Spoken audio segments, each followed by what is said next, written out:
Hello, my name is Boheme. I'm a vocalist, a dancer, a choreographer, a yoga instructor. I do everything. There's literally nothing that I can't do. I am a force of nature.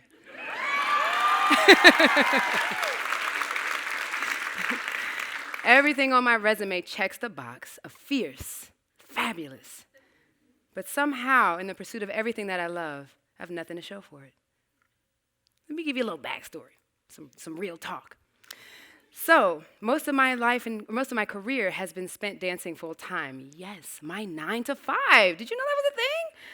That means I'll go to yoga at 7:30 in the morning, and then at 9:30 I have to be at work, and I have company class from 9:30 to 11. Usually that's a ballet class or a modern class. After that, we have a 15-minute break, and then we dance until 4:30 or 5. 45-minute lunch break, maybe less if we have a lot to do.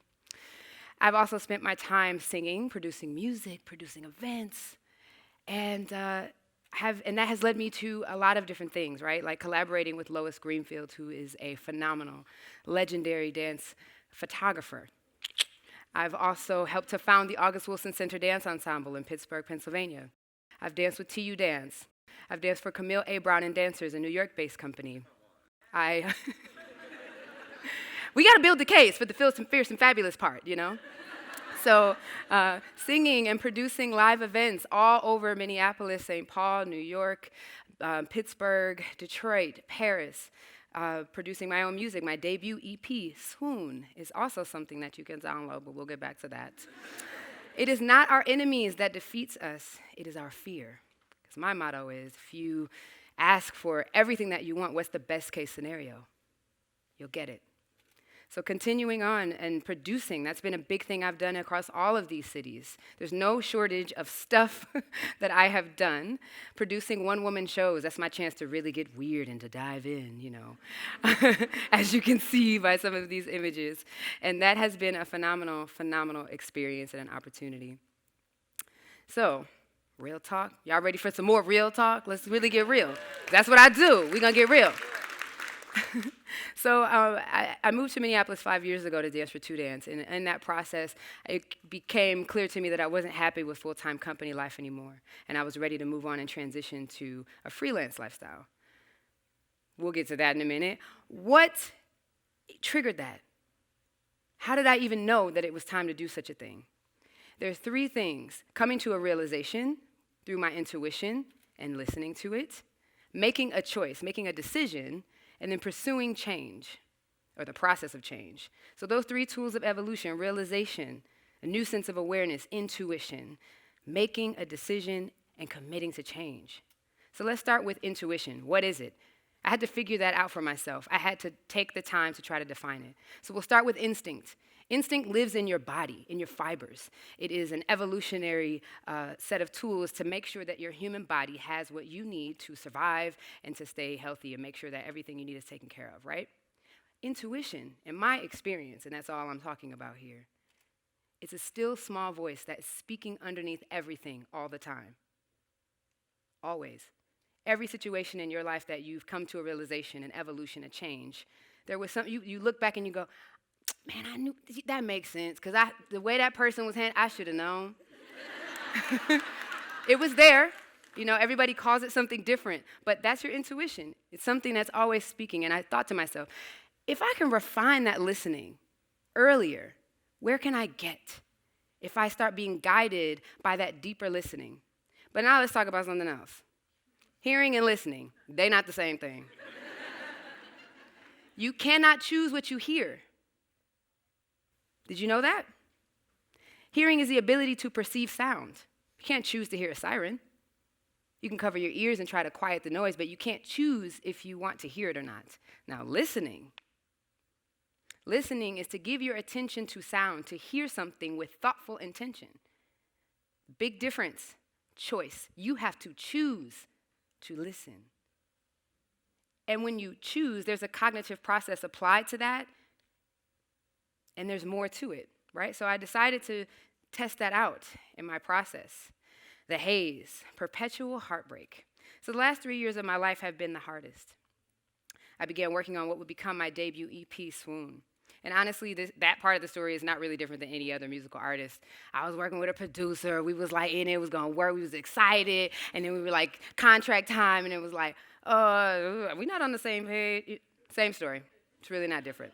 It didn't work out. So I moved on. And producer after producer agreed that they would, oh, yeah, man, I got this. We're gonna pull it together. We're going to do something. And I would go into the studio and give my final performance of all of these songs, all the backing vocals, and they would just disappear and flake off. And this happened to me over and over. And I wasn't quite using my 3 tools of evolution, if I'm honest. I heard stuff about the situation and the people, but I didn't listen. And I kept making a choice, but it was probably the same choice. And it didn't move towards change. And that process was emotionally debilitating. It almost felt like I was swimming in honey. It almost felt like, hey, V, when we gonna hear that new project? And tears would well up in my eyes. It almost just felt like there was a fire in my chest. And hey, V, when is that next event going to be?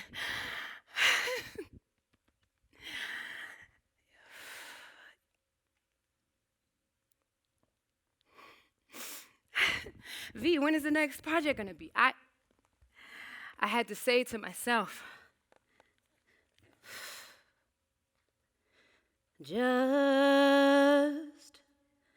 just be here right now. A lot to focus on at once, right?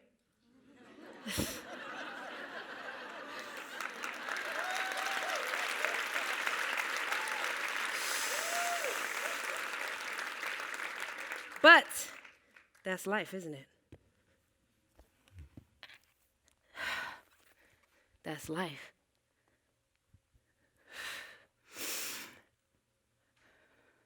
So when your artist friends tell you that they're sad, that they're depressed, listen to them.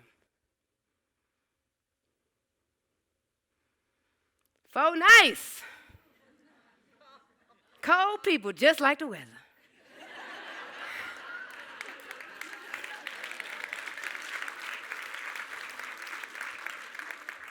If I'm honest with you, being an artist in Minneapolis, St. Paul has been one of the hardest experiences of my life.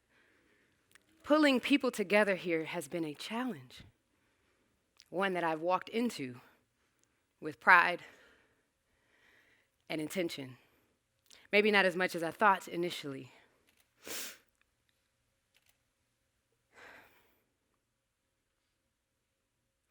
What I can say about being here and being based here is that it has given me the capacity to refine what has been missing from this story, my values. Minneapolis and St. Paul, this can be a very passive-aggressive place. Both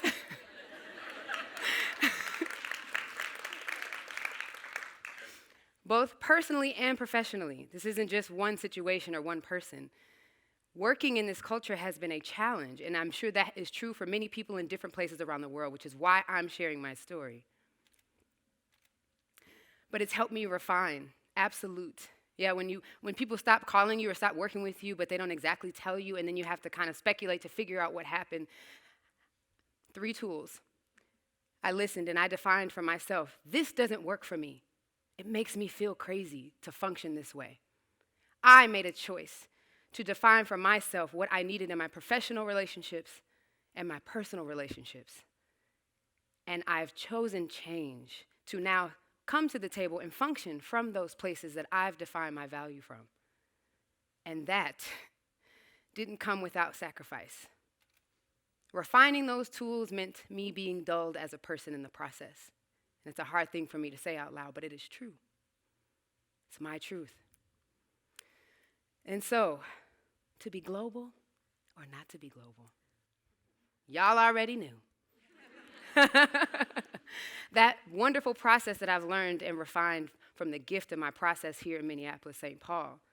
I learned and I realized that being all over the world is something that I have to do. It bubbles. I feel it. I don't know why, but I feel this. I know that I feel this, and I know that it's true. And I've decided to pursue. Paris, I don't know why Paris. I don't know. But you know what? I'm going to trust that, and I'm going to go. And so I went to visit. And that process has begun me on another path of change to living my whole career in a different capacity, letting Minneapolis, St. Paul be my home base, and launching myself onto the world and back with these new refined values, professional practices. What a gift. It was a big sacrifice, but it was a gift. And I'm so thankful.